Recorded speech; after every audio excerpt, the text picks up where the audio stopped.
নমস্কার। রোমের সম্রাট নিরোকে নিয়ে একটা গল্প চালু আছে। সবাই জানেন যে রোম যখন পুড়ছিল বা মতান্তরে রোমে যখন নিরো আগুন ধরিয়ে দিয়েছিলেন, তখন নাকি সেটা দেখতে দেখতে তিনি বেহালা বাজাচ্ছিলেন। তো এই গল্পটা সারা পৃথিবীতে বিপুল বহুল প্রচারিত, কিন্তু পণ্ডিতরা বলেন, অনেকেই বলেন যে গল্পটা ডাহাগুল। তো সেটা পণ্ডিতদের কথা, আমাদের মানতে কোনো অসুবিধে হয় না, মানে অবিশ্বাস্য কিছু লাগে না। কারণ নৃশংস হোক, সম্রাট হোক, যা খুশি হোক, মানুষ তো বটে, এরকম করা একটু কঠিন কাজ, এটা আমাদের মেনে নিতে বিশেষ অসুবিধা হয় না। তো এরকম একটা গল্প চালু আছে রানী আতনেতের নামে, যিনি ষোড়শ লুইয়ের সময় ফ্রান্সের মহারানী ছিলেন, এবং সেটা ঠিক ফরাসি বিপ্লবের আগে। তো ফরাসি বিপ্লব আপনারা জানেন হয়েছিল প্রচণ্ড অনাহার, প্রচণ্ড অভাবের তাড়না তার একটা কারণ ছিল।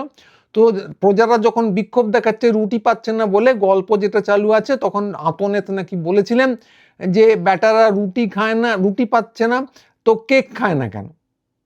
তো পণ্ডিতরা বলেন এটাও নাকি গুল, উনি এই কথাটা বলেননি, অনেকে বলেন। তো সেটাও যৌক্তিকভাবে মেনে নিতে আমাদের অসুবিধে কিছু হয় না। কারণ সাম্রাজ্ঞী হোক, যা হোক, আমোদ আহ্লাদে ডুবে থাকুক, যা খুশি করুক, কিন্তু এইটুকু কাণ্ডজ্ঞান তো থাকবেই, থাকা উচিতই, যে একটা মানুষ রুটি খেতে না পেলে কেকও সে খেতে পারে না, কেকের অ্যাক্সেস তার কাছে নেই, এই ব্যাপারটা জানার কথা। তো এটাও আমরা মোটামুটিভাবে যৌক্তিকভাবে মেনে নিতে পারি যে এটা একটা গুল হলেও হতে পারে।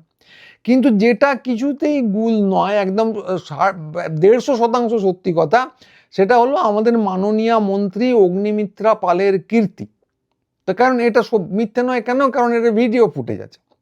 তো প্রথমে একটা জিনিস ভিডিও আমরা দেখলাম, দেখে একটু হতচকিত হলাম যে বাংলার বিস্তীর্ণ অঞ্চল এখন বন্যায় ভাসছে, সে আপনিও জানেন, আমিও জানি। যদিও ডিম মিডিয়া খুব সম্ভবত সেটাকে দেখাচ্ছে না, অন্য সরকারের জমানা হলে দেখাতো, কিন্তু এখন দেখাচ্ছে না, কারণ এখন তো সোনার সংসার চারদিকে। তো সে অন্য প্রসঙ্গ। তো চারদিকে বন্যায় ভাসছে, তো কেন জানি না একটা ভিডিও ফুটেজ চারদিকে ছড়িয়ে পড়েছে। তিনি কেন তুলেছিলেন? সম্ভবত নিজের প্রচার করার জন্য। তো তিনি দেখলাম লাইফ জ্যাকেট পরে নৌকো চড়ে পরিদর্শনে গেছেন। খুব ভালো কথা, মন্ত্রী সান্ত্রীরা তো যাবেনই। তো চারদিকে জল থই থই করছে, ডাঙা দেখা যাচ্ছে না, নিশ্চয়ই গ্রামটামও ভেসে গেছে, সেটাও দেখা যাচ্ছে না, মানে ভেসে গেলে আর দেখা যাবে কি করে? তো ভিডিওতে দেখলাম এই দৃশ্য দেখে তার ফুর্তি এসে গেছে। তো প্রথমে তিনি বললেন সুজলাং সুফলাং, শস্য শ্যামলাংটা বাদ দিয়ে বললেন মাতরম। তো এর মধ্যে সুজলাংটা আমি বুঝলাম, চারদিকে জল, কিন্তু সুফলাং কেন রে ভাই? কিন্তু সেখানেই শেষ নয়, এরপর আরো ক্লাইম্যাক্স আছে, পরেরটা আরো মারাত্মক। ওখানে ওই দেখে তিনি বললেন যে এরকম প্রকৃতির শোভা নাকি বাংলার বাইরে আর কোথাও দেখা সম্ভব নয়। এবং সেখানেই শেষ নয়, বললেন ওই গানটা কি জানো বলে একটা গান ধরলেন, বিশ্বাস করবেন না, গানটা হচ্ছে ও আমার দেশের মাটি। মানে চারদিকে জল, বন্যা দুর্গত মানুষ, মানে তাদেরকে দেখা যাচ্ছে না, দুর্গত নিশ্চয়ই হয়েছে, নইলে আর বন্যা হলো কি করে? তো ভেসে যাচ্ছে বাংলা। আর এই দৃশ্য শোভা দেখে বেজায় ফুর্তি পেয়েছেন আমাদের মাননীয় মন্ত্রী, এবং তিনি গান ধরেছেন ও আমার দেশের মাটি। মাটি যদিও কোথাও দেখতে পাওয়া যাচ্ছে না। তো এইটা আমি মুখে বললাম, আসলে কি ফুটেজটা আছে সেটা আপনাদের একদম দেখিয়ে চক্ষুকর্ণের বিবাদ ভঞ্জন করে দিই, দেখুন। হ্যাঁ, বন্যা বা বন্যলোকে মানুষের খুব অসুবিধে, কিন্তু আজকে এই যে সৌন্দর্য, এই যে সুজলাং সুফলাং মা তারা, এই সৌন্দর্য আমার মনে হয় পশ্চিমবঙ্গে, মানে সারা ভারতবর্ষ, পশ্চিমবঙ্গের মতো কোথাও নেই। এবং আজকে এখানে এসে ওই গানটা সবসময়তেই আমরা গাই।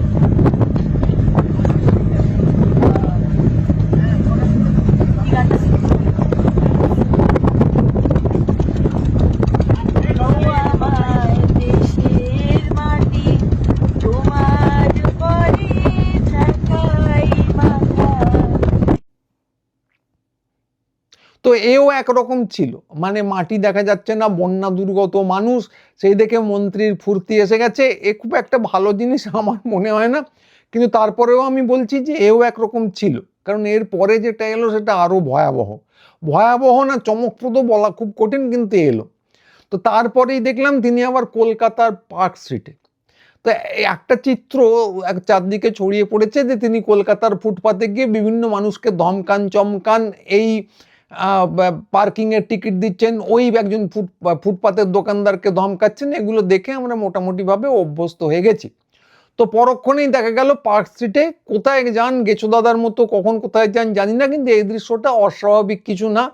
তো পার্ক স্ট্রিটে গিয়ে যথারীতি তিনি ফুটপাতে নেমে পড়েছেন। খুব ভালো কথা, মন্ত্রী যেমন বন্যা দুর্গতদের দেখতে যাবেন, ফুটপাতের দুর্গত মানুষদেরও নিশ্চয়ই দেখতে যাবেন, এরকমটাই প্রত্যাশা। তো সেই ভিডিও ফুটেজে কি দেখলাম, যে এক ফুটপাতবাসী মহিলাকে তিনি তেড়ে ধমকাচ্ছেন। কেন ধমকাচ্ছেন না, দেখা গেল তিনি দুধ গরম করছেন। তো তেড়ে ধমকে মন্ত্রী তাকে বললেন, এখানে দুধ গরম করছেন কেন? তা মহিলা খুব কাঁচুমাচু করে, ফুটপাতবাসী সম্ভবত, ফুটপাতবাসী মহিলারা কেন দুধ গরম করেন, তিনি খুব কাঁচুমাচু মুখ করে বললেন যে বাচ্চার জন্য। তো তাতে মাননীয় মন্ত্রী খুব রেগে গেলেন, রেগে গিয়ে বললেন এটা দুধ গরম করার জায়গা? তারপর দেখা গেল যে সংসারের কয়েকটা জিনিসও ফুটপাতের একদিকে রাখা আছে, মানে খুব সামান্য ফুটপাতবাসীদের আর কি থাকে, তো দু একটা হয়তো জামা কাপড় আছে বা সামান্য দু একটা জিনিস বাসন কোসন রাখা থাকে। আমরা তো কলকাতা শহরে বড় টড়ো হয়েছি, ফুটপাতবাসীদের কী কী জিনিসপত্র থাকে আমরা মোটামুটি জানি, তারই দু এক টুকরো রাখা ছিল। তো সেইটা দেখে তিনি বললেন এটা সংসার পাতার জায়গা, এটা দুধ গরম করার জায়গা, বাচ্চা দুধ গরম করার জায়গা, ইত্যাদি প্রভৃতি নানা ধমক চমক দিলেন যেরকম দিয়ে থাকেন, এবং শেষে বললেন যে এইসব কি আমার কাজ? তো দেখে আমি ভাবছিলাম সত্যি মন্ত্রীর কাজ এরকম হতে পারে না। তো সঙ্গের লোকেরা ঘাড় নেড়ে, বেশ ঘাড় নাড়া পুতুলের মতো ঘাড় নেড়ে বললেন সব সরিয়ে দেবো ম্যাডাম। তো এইটা আমি মুখে বললাম, কিন্তু না দেখলে পুরো জিনিসটা বিশ্বাস করতে পারবেন না। দেখুন, কলকাতায় কেন, কলকাতায় বাড়িতে নেই কেন, ফুটপাতে রান্না করছেন কেন? রান্না করছেন বাচ্চা কেন এখানে দুধ গরম করবে? ফুটপাতের মধ্যে বাচ্চা দুধ গরম হবে কি? মজা পেয়েছে নাকি? স্টোভ চালিয়ে এখানে বাচ্চা দুধ গরম হবে পার্ক স্ট্রিটে? হ্যাঁ, কোথায় থাকেন আপনারা? এগুলো কি কি এগুলো? কি হচ্ছে? কি হচ্ছে? হ্যাঁ, এটা কি নতুন হয়েছে নাকি? নতুন করে রাখবেন? এই কারণে এগুলো কি হচ্ছে? এটা কি সংসার পাতা হয়েছে নাকি? সংসার পাতার জায়গা? এগুলো কি হচ্ছে? আপনাকে কে অধিকার দিয়েছে এখানে বাড়ি বানাবো সংসার পাতার? আপনারা কোথা থেকে এসছেন? বাড়ি কোথায়? বাড়ি কোথায়? হ্যাঁ, তো এখানে এসছেন কেন? হ্যাঁ,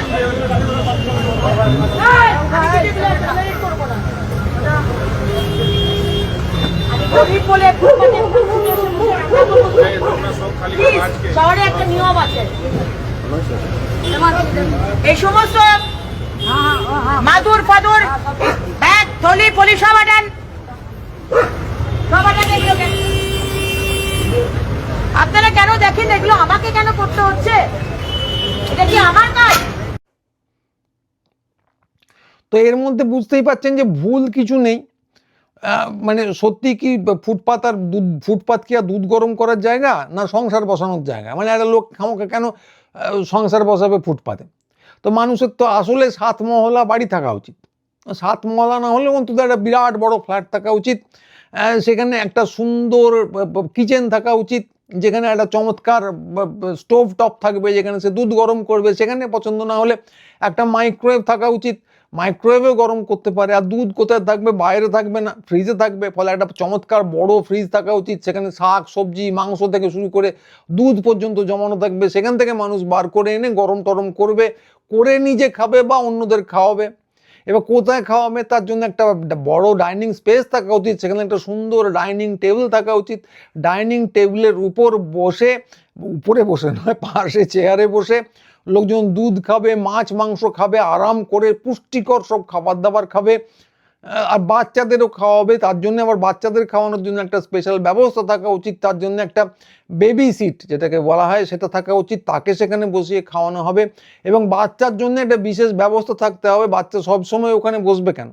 বাচ্চার জন্য থাকা উচিত একটা চমৎকার ঘর, সেখানে লাল নীল ছবি আঁকা থাকবে, দেয়ালে ডোনাল্ড ডাকের ছবি আঁকা থাকবে, বাচ্চা যা চাইবে সেই ছবি আঁকা থাকবে, এবং চমৎকার একটা তুলোয় মোড়া বিছানা থাকবে, ইত্যাদি প্রভৃতি। তো এইসব না, এইসব সমস্ত অসাধারণ সুন্দর সুন্দর জিনিস ছেড়ে দিয়ে খামোকা একজন ফুটপাতবাসী হঠাৎ ফুটপাতে চলে আসবে কেন? শখ করে বাচ্চা নিয়ে ফুটপাতে চলে আসবে বড় ফ্ল্যাট ছেড়ে?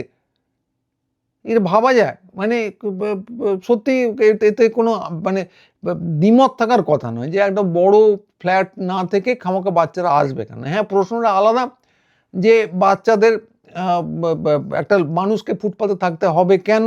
যদি থাকার জায়গা না থাকে তাহলে সরকার দেবে না কেন? কিন্তু এসব প্রশ্ন এখন তোলা যাবে না। আপাতত আমরা যৌক্তিক জিনিস নিয়ে কথা বলছি যে একটা বড়, বড় জায়গা ছেড়ে চমৎকার বিরাট বাড়ি ছেড়ে খামাখা ফুটপাতে থাকবেন কেন? মানে ফুটপাতে থাকতে পারে না, একটা ফ্ল্যাটে গিয়ে থাকলেই পারে। ফ্ল্যাট না পেলে একটা জমিদার বাড়িতে গিয়ে থাকলেই পারে। জমিদার বাড়িতে না পেলে লালকেল্লায় গিয়ে থাকলেই পারে। লালকেল্লা না পেলে বাকিংহাম প্যালেসে গিয়ে থাকতেই পারে। এ তো খুব স্বাভাবিক ব্যাপার। তো খামাখা শখ করে ফুটপাতে থাকতে আসে কেন? তো আবার যারা ধরুন বন্যা যখন হয় তো বন্যা যারা দুর্গত ভেসে টেসে যায় তারা খামাখা ভেসে যায় কেন? বন্যা দুর্গত হলে কেন তারা চমৎকার ভেলায় চড়ে একটা গায়ে কমলা রঙের জ্যাকেট চড়িয়ে লাইফ জ্যাকেট চড়িয়ে ও আমার দেশের মাটি গায় না? এও এক আশ্চর্য ব্যাপার। তো এর অনেক কারণ থাকতে পারে। তো কে জানে, হয়তো তারা খুব পরিশ্রম বিমুখ বলে এই জিনিসপত্র করে। তাদের হয়তো নিজেদের কোদাল দিয়ে বাঁধ দিয়ে একটা বড় বাঁধ তৈরি করা উচিত যাতে বন্যার জল না আসে, কিংবা বন্যার জল যদি এসে যায় সবার মিলে গামলা দিয়ে তুলে ছেঁচে সেই জল আবার নদীতে গিয়ে ফেলা উচিত। নদী যদি উপচে আসে তাহলে হেঁটে হেঁটে সমুদ্রে গিয়ে ফেলা উচিত। তাদেরই পুরোটা দায়িত্ব। একইভাবে বড় বাড়ি বানাবেন কি করে সেটা সরকার বলে দেবে না। বড় বাড়ি আপনাকে বানাতে হবে। বড় বাড়ি বানিয়ে সেখানে ডাইনিং রুম আপনাকে তৈরি করতে হবে। সেসব না তৈরি করে শখ করে ফুটপাতে থাকতে আসেন কেন? তো এর একটা সম্ভাব্য কারণ হতে পারে, কে জানে। আরেকজন মন্ত্রী বলেছেন যে মাগনায় ভাতা পেয়ে পেয়ে হয়তো অভ্যেস খারাপ হয়ে গেছে, কেউ আর কাজকর্ম করতে চায় না, তাই শখ করে ফুটপাতে থাকতে আসে। হয়তো বন্যার সময় কাজ করে গামলা দিয়ে জল না ছেঁচে ওই পাপাঙ্গুলদের মতো জল না ছেঁচে হয়তো ওখানেই শখ করে বসবাস করে।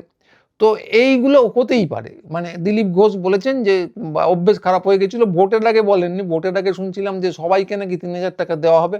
ভোটের পর শুনছি যে অভ্যেস খারাপ হয়ে গেছে। তো মাননীয় মন্ত্রী বলেছেন, তো সেটা সত্যি হতেই পারে এবং খুব সম্ভবত সেই কারণেই এরা শখ করে ফুটপাতে থাকতে আসে বা বন্যা দুর্গত এলাকায় গিয়ে বসবাস করে। তো কথা হলো যে এগুলো খুবই খাঁটি কথা এবং আমাদের সৌভাগ্য যে এরকম কথাবার্তা আমরা শুনতে পাচ্ছি। তো নিরোর কথা যেটা বলছিলাম, যেটা দিয়ে শুরু করলাম, তো নিরোর গল্পটা পণ্ডিতরা বলেছেন, আগেই বললাম যে সম্পূর্ণ গুল, তো সে হতেই পারে। ফলে নিরোর যে গল্পের সত্যতা সেটা যাচাই করার সুযোগ খুব সম্ভবত রোমবাসীর হয়নি। ফরাসি দেশের মানুষরা একটা বিপ্লবই করে ফেললো, তো করে ফেলেছে, খুব ভালো করেছে। কিন্তু একজন তাদের নেত্রী বা ধরুন মহারানী এসে বলবেন যে রুটি খেতে পায় না তো কেক খায় না কেন, এইটা দেখার সৌভাগ্য তারা খুব সম্ভবত এখনো অর্জন করতে পারেনি, কারণ দিব্যজ্ঞানী কোনো নেতা নেত্রী মন্ত্রী শান্ত্রী তাদের ছিল না। কিন্তু আমাদের সৌভাগ্য হচ্ছে আমাদের এরকম দিব্যজ্ঞানী মন্ত্রী শান্ত্রী পেয়েছি আমরা, এবং একাধিক মন্ত্রী যেহেতু এই কথাগুলো বলছেন, ফলে সরকারটাই দিব্যজ্ঞানী। তো এইটা নিয়ে কোনো সন্দেহ নেই, আমাদের সৌভাগ্য। ফলে অচিরেই যে রাম রাজত্ব আসতে চলেছে এই নিয়ে কারো সন্দেহ থাকার কোনো কথা নয়। সন্দেহ থাকলেই একদম মুছে ফেলুন। শখ করে সন্দেহ পুষে রাখবেন না, শখ করে ফুটপাতে থাকবেন না, শখ করে বন্যা দুর্গত এলাকায় যাবেন না, এবং শখ করে সন্দেহ পুষেও রাখবেন না, বিপদ হবে কিন্তু। তো শখ নয়, একদম বিশ্বাস করুন রাম রাজত্ব আসতে চলেছে, এবং এই যে দিব্যজ্ঞানী মানুষদের আমরা দেখতে পাচ্ছি এটা আমাদের সৌভাগ্য।